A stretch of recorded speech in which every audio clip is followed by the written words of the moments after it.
Bismillah, alhamdulillah, salatu wassalamu ala rasulillah wa ala alihi wa sahbihi wa man wala. We'll do a short session with the tafsir, and we had stopped at the beginning of Surah Al-Baqarah.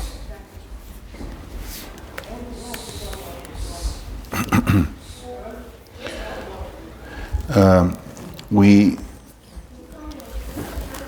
talked about the virtues of Surah Al-Baqarah, and we also mentioned the subjects of Surah Al-Baqarah, a summary of the subjects discussed in Surah Al-Baqarah. And we started with the first verse in Surah Al-Baqarah, Alif Lam Mim, and the significance of those letters. And the two strongest opinions about how to explain those letters is, number one, that human beings don't really know the exact meaning, and that's a secret that Allah has placed in His book. And the other one is that it is probably a challenge for humanity to produce the like of the Quran if they were in doubt about the Quran. And those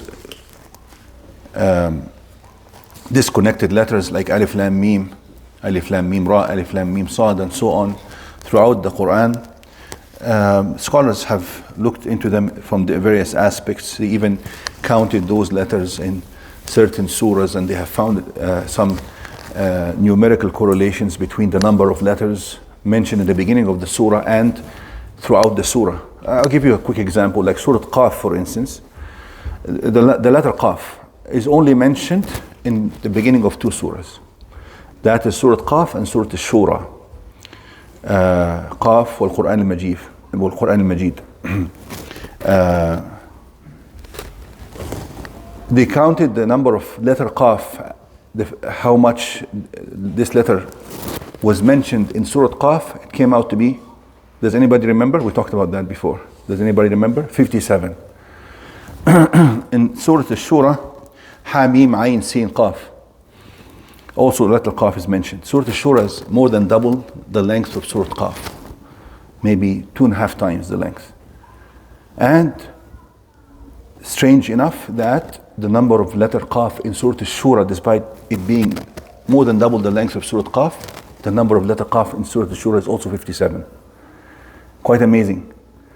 And that's why when some scholars say that those letters can refer to certain symbols, like Alif Lam Mim, some scholars said Ana Allahu al-Alim or Ana Allahu A'lam. It could also mean something, because Qaf, some people said it refers to the Quran.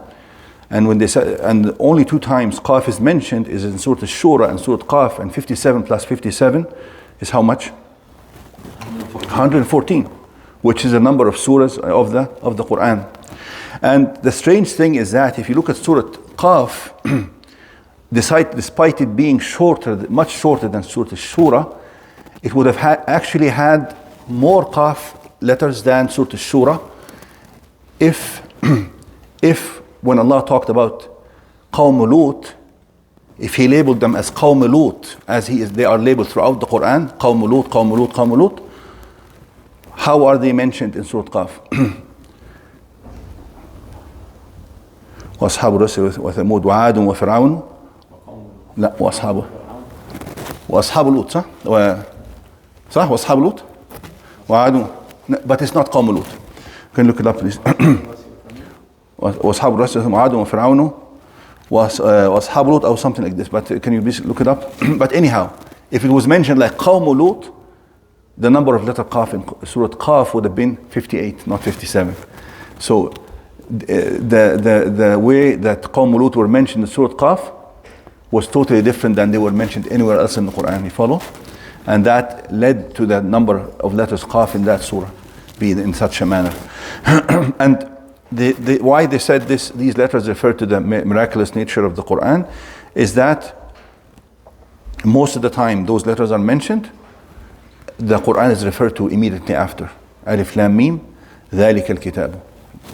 And you'll find that also in the other surahs as well, except maybe in a few exceptions, like in Surah Maryam and Surah Ar-Rum, for instance. But then the Quran will be mentioned later as well. Did you find? Surah Qaf. Yeah, تحت, the line before the last. But anyhow, ذَلِكَ, how many minutes have we gone? Not less than 5 minutes. And then ذَلِكَ means this. But ذَلِكَ in Arabic is used to refer to something that is distant, not something that is near. When you want to refer to something that is near, how do you say it in Arabic? Something that is near. Where are the Arabs here? هذا or هذه. If it's a masculine, you say هذا. If it's female, feminine, you say هذه. Huh? If it's far away, you say ذلك for a masculine. For a feminine, you say تلك, far away. Did you find it or not?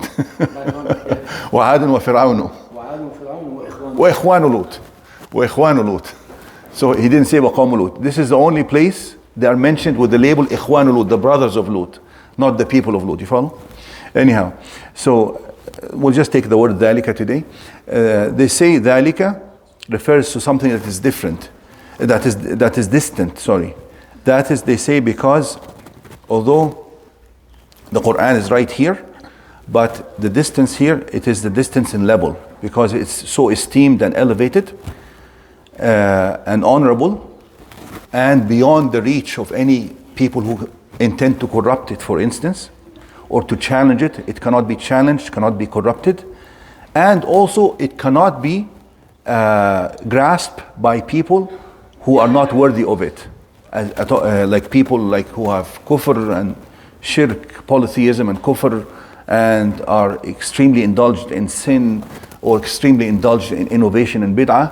They are distant from the Quran. Quran, وَإِنَّهُ لَكِتَابٌ عَزِيزٌ. It is an overwhelming book. It is a highly esteemed book, powerful book. And that is why it is referred to not هذا الكتاب but ذلك الكتاب. ذلك الكتاب means very high level, very high level. You cannot reach it. You cannot grasp how honorable and how marvelous and how magnificent it is. This is why it is used ذلك. And I'll just mention one more thing. Al-Kitabu, talking about the Quran, although the Quran at that time was not collected in a book, but this is a reference that this book, this revelation given to Prophet Muhammad ﷺ, although it's an oral revelation and recited orally and transmitted, distributed, taught orally from one person to the other, it will eventually be combined and compiled in a book. It will be compiled in a book. So this is in reference to something that will happen in the future. That is why one of the Mufassirin, Tahir ibn Ashur, who is a contemporary Mufassir, he says this is it has a miraculous reference here, because Allah is talking about something that's not even there yet, that the Quran was not in a book, but he's referring to it right now as the book. And Al-Kitab means, this is using the definition Al, means this is the only book that deserves to be called a book. Al-Kitab. In Arabic, this is how you understand it in Arabic. He didn't say ذَلِكَ كِتَابٌ, but to use the definition of Alif and Lam, it shows that this is the book. There's no other book like it. There's no other thing that is authored that deserves to be called the book but this book. We'll stop here, inshallah.